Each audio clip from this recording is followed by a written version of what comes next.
Well, right before we started recording, our alarm system just went off randomly. I have no idea why. If you do hear that in the show, I apologize in advance. I could probably freak you out if you're listening in the car or at work, but if you hear just a large or a loud beeping noise, it's on my end, not yours. Apologize in advance. Well, welcome to How to Build a Tent, the podcast on how to make you successful. Thank you for listening. Thank you for sharing the show, tagging a friend, subscribing. And I mean that from the bottom of my heart. I've just gotten such good feedback last couple of weeks and a lot of interaction on YouTube and on Minds and on the social media sites. And just even emails telling me about what you guys are doing, ideas you're thinking about, books that you're writing. It really means a lot to me. And let me tell you too, there's nothing better for me when I start talking about something that's totally God just leading, because I'm not planning on talking about it, and it's definitely more of a spiritual conversation topic. And then I get feedback from you guys like that was really encouraging for you, that was really helpful, or whatever it may be. I just love those times because I know it's not me at all. It's totally God working through me, and that is the best feeling in the world. There's like times where you do things like in your flesh and like, oh yeah, I can help teach you something in Excel or teach you about financial statements or how to run a business. But then there's the times where like God uses you and you say things that you weren't planning on, or you don't even realize like you thought this way about a topic, or you didn't know that this was the thing to say, and that like really impacts somebody and helps them, and it was God.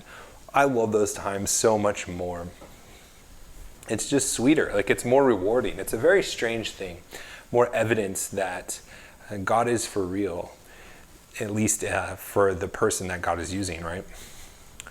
If you want to reach out, subscribe, you can click the links below. If you are watching this on some kind of medium that does not show you the links, you can find me on the social media sites, How to Build a Tent. Love it if you guys would subscribe. It really helps. Appreciate it. And big shout out to all of the subscribers the past couple weeks. I don't know if it's the pint contest, or not the contest, but the pint giveaway that the Cross Politic guys are doing combined with the mug. But if you put in HtBT in the memo field, you will get this mug like a lot of you have in the last couple weeks. That really is just a great thing. I was talking with Gabe. We were just catching up. It was funny. We've known each other for so long. He thought I was in his wedding, but he was actually in my wedding. We were just reminiscing. Anyways, we were talking about just all of the feedback that the network as a whole has been getting, individual shows have been getting. And just when we go to places and people talk about how they listen to the show, it's humbling, it's a blessing, it's an exciting time to see how God is working through this network. And I just want to say thank you, because this is because of you guys and because of your support, coming alongside of us, being a part of what the Lord is doing. By being a member, you're getting tons of benefits. There's so much stuff that they're putting out, and that's even like they're in a backlog state. So they have stuff that's already produced. They're just like waiting to get it out, and they have to get, it's just like they're trying to get it out as fast as they can. So there's a lot of great benefits besides just supporting what we're trying to do here at the Cross Politic Network. If you want to email me, you can email me at howtobuildatent.com. Like I said, I love hearing from you guys. So please reach out and just let me know, what you like about the show. If you don't like something about the show, or what you're doing in life, what you're working on, where you're at in your career, that can help me with coming up with show topics and things to discuss as well. And maybe there's something you want me to discuss. I'd be more than happy to discuss if I'm able to. Sometimes there's just things that I'm not an expert in, and maybe I'll just bring on a guest. Still got to figure that out in this new place, how we're going to work that. It shouldn't be too hard, but that's something I have yet to work out because I'm still trying to settle down. Still trying to settle in. Now, I read an article today, and I think we're going to talk about pretty much two things today. The first one is a Matt Walsh article. I love Matt Walsh. He's been on the Cross Politic channel, on the show, and then on the Fight Laugh Feast channel. He was writing an article, and it's funny because sometimes he just like will lay in the digs just to lay in the digs. Kind of reminds me of Marcus, actually, good old King Ginger. And he was talking about women's soccer, and his first dig was like, I don't really pay attention to soccer because I prefer actually watching sports, or something to that effect. It was a really interesting article, and it has a good application for us today. But basically, he was breaking down how men's and women's soccer has become this example of the wage gap. And just like we've talked about many times before, how the wage gap is impossible to be true in a in a private economy, in the private sector, it would be impossible to happen because the smart business people would hire all women and cut their costs by 20, 30% or whatever they're saying the wage gap difference is. And then they cite this big statistic that we'll get to in a minute from the World Cup. But he starts by breaking down in the American league, the US Soccer League, and he says that there's in the last 5 to 10 years, from 2005 on, there's been 12 players that have made over $1 million. 6 of them have been men, and the other 6 have been women. The top player for the men made $1.4 million. The top player for the women made $1.2 million. Now, like $200,000, that's a big difference, but there can be many factors involved too, besides just soccer. So there really isn't that crazy of a wage gap. And he started talking about how even when you go down to the top 10 players, they're pretty much on par. And even in some cases, the women have been getting paid more for the higher level players on the teams.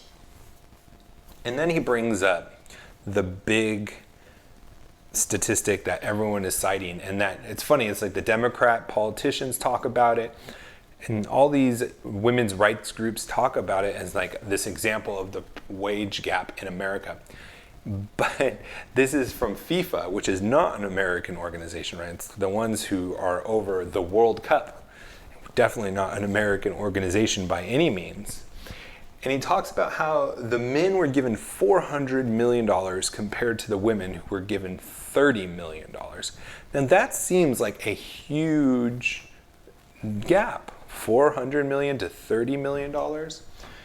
But then when you look at how much money they brought in, the women brought in the last World Cup, not this most recent one, because all the numbers aren't in from that one. The last World Cup, they brought in $73 million. The women made $30 million off of $73 million that the World Cup for women brought in. That's a pretty big percentage. Compared to the men made $400 million, but they brought in $4 billion. $400 billion. They made $400 million off the $4 billion they brought in. The women made $30 million off of the $73 million that they brought in. That's a much different percentage. And he goes on to make the point that if we were talking about being fair and equal pay, regardless of gender, then the women should actually be getting a lower percentage of what they're bringing in because they are getting paid more on a percentage basis. Now, why are we talking about this on a podcast about how to make you successful? How to make you, what does this have to do with your business, with your startup, with your finances, with your personal family lives? What does this have to do with it? Well, it's simply this. This is a great topic to reiterate the importance of you not being swept away, of me not being swept away by just the narrative of the day. That to be successful, to get to the facts, that we are going to have to do our own research, just like Matt did, to dive into exactly what is going on. There could be a number of things going on, but even just talking about it from a value perspective of the women don't bring in as much, for whatever reason, to the World Cup as the men do. And I could just hear people saying, well, that's because the world is sexist. And no, even in the article, the men that were under 14, I think it was the US under 14 team, beat the women, the ones who just won the World Cup. They beat that team. The 14-year-old boys beat the women's team, Like the skill level is not the same. And one of the reasons that sports is so great is because you want to see the best of the best compete. It doesn't even really matter if it's women or men. You want to see the best because the whole point is to find out who the best is, and you do that through these competitive sports. Anyways, what I'm saying is he went and he looked at the context, he understood the facts of the case, quote unquote, the case study would be in a business term, and he was able to determine that the narrative wasn't correct. And what advantage does it give us when we are able to identify the truth and the falsehoods in a narrative? Well, it gives us a ton of an advantage. It gives us a huge advantage because we are able to make decisions based on what is actually true versus what is just purported to be true. And when we are making decisions based on more truth than what other people have, that's where the advantage comes in, because you're going to be making better decisions. You're going to be making decisions that give you a better ROI, that give you a sustained competitive advantage. And you're going to be able to differentiate from your competitors, from other people, from other applicants, if you're trying to get a promotion, because you have the facts. And so I want to just encourage you, and a lot of you already know this, that you should not just go with the narrative, but you need to do some research and look at the underlying facts. Don't just look at the headline, read the article. Don't just look at the example, but really dive into all of the details. And you are going to have an advantage over the other people that just get swept away with the narrative. The next thing I wanted to talk about, and I bring this up because it is another good lesson for us that's going to be applicable. We'll get to in a minute, so stay tuned. I moved here, and there's, one of the great things about moving from state to state is every state has their own characteristics. And Florida is a wonderful state. I love it. Have a great time here. I really enjoy it. Can't find many things I don't like about Florida just yet. I'm just waiting for the first tornado to come by, also we found our first 36-inch long snake on our property, which from California to Hawaii, where they don't even have snakes, and then coming to a place where, it's just common. There's a 36-inch snake just slithering by your driveway. That's a big shock to a guy like me. Can't wait for my guns to get here. Anyways, that's neither here nor there. But one of the things that California has is these personal chef guys that go around and they cater to parties. And there's this one little niche that does really well in California, and they don't have them here in Florida. I was talking with my neighbor about it, and we decided that we're going to start a business doing that niche for personal chefs for parties. And you'd be like, what? You just moved there and you're already starting a business with a neighbor? Hey, that's what you do as a serial entrepreneur, right? You just go around and you just find a need, you find somewhere where you think you can create value and you can make a profit, and you just start something up. And what better way to get to know a neighbor than by starting a business with them?